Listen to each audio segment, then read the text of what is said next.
El 5 de noviembre de 2019, como un castillo de naipes, comenzó a derrumbarse la defensa del abogado del expresidente Álvaro Uribe Vélez. A esclarecer todo lo relacionado con la investigación.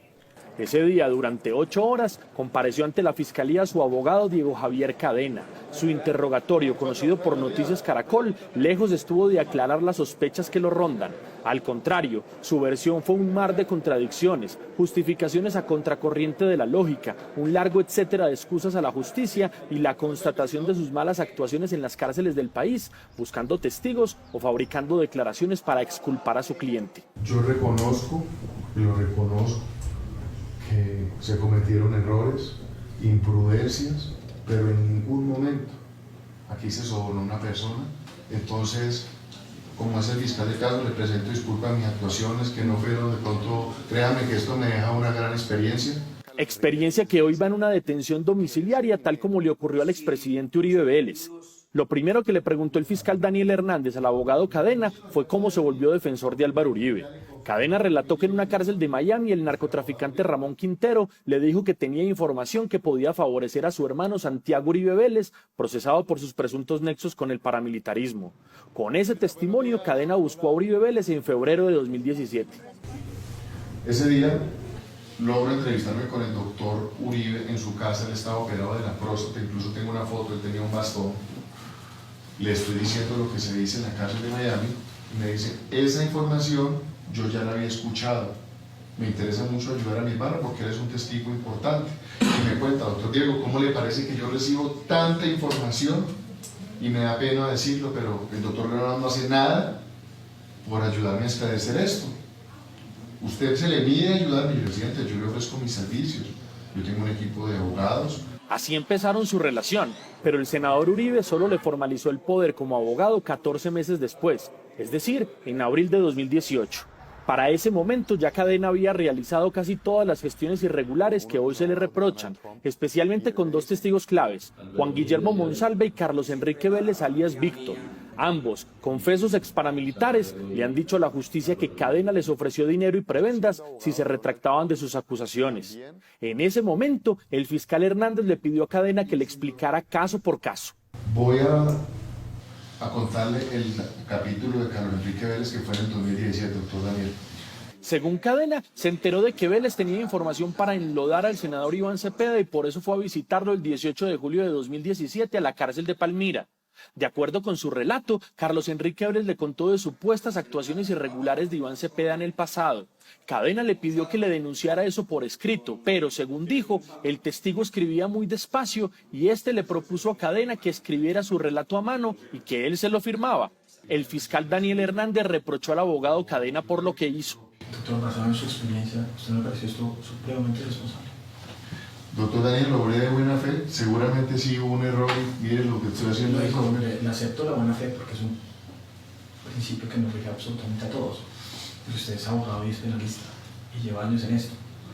Usted, le pregunto nuevamente, ¿no le parece como mínimo que fue una actitud irresponsable generar un documento, escribirlo con su puño y letra respecto a una información que le suministró un testigo? Claro, claro que sí. Aterrado por la confesión de un procedimiento tan irregular, el fiscal Hernández volvió a cuestionar al abogado Diego Cadena. ¿Usted para esa época cuánto llevaba litigando? No, bastante tiempo, doctor.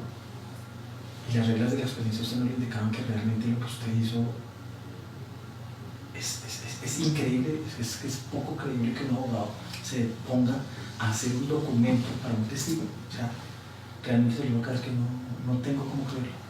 Señor fiscal. Y basado en, porque practica, por eso me quedé pensando, dije, no, pues tal vez llevaba un mes litigando, llevaba muy poco litigando, pero mencionar que usted litiga con narcotraficantes, con delincuentes de alto nivel.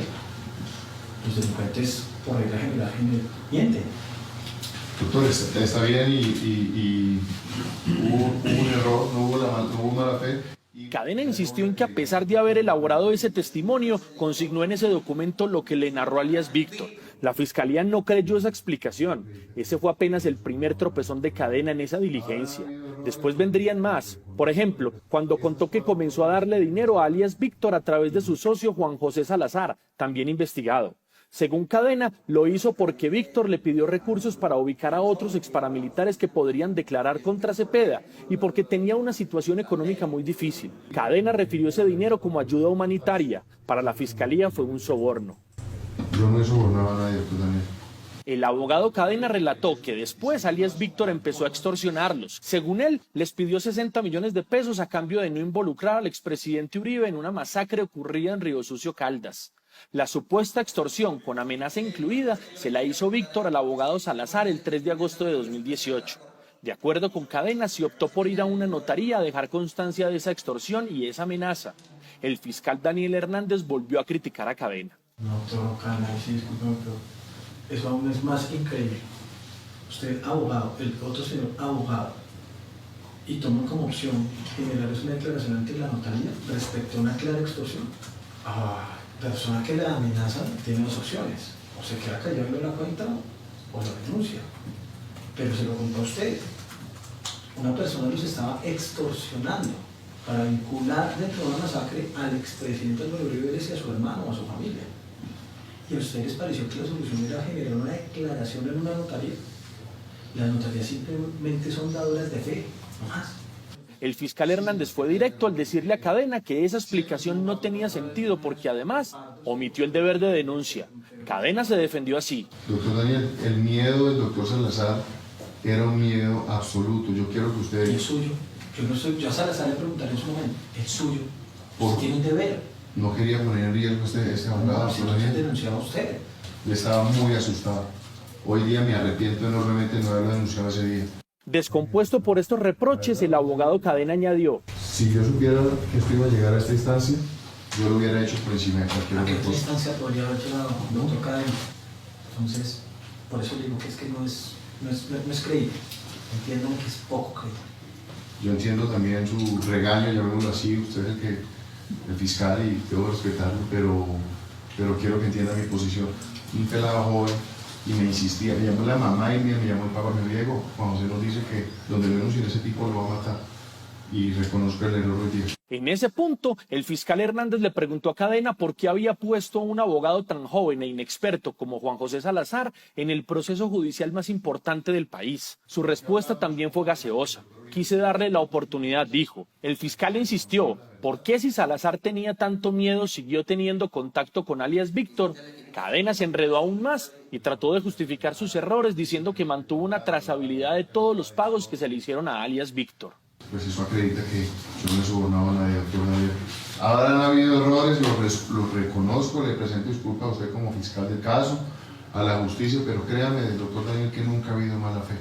Ahora, si yo hubiese tenido mala fe, no voy a ser tan ingenuo a hacer esto dejando la trazabilidad y no voy a ir a una notaría a dejar un documento acreditando que esto era una ayuda humanitaria. En ese momento, Cadena trató de jugarse la carta de la lógica, pero terminó estrellándose nuevamente.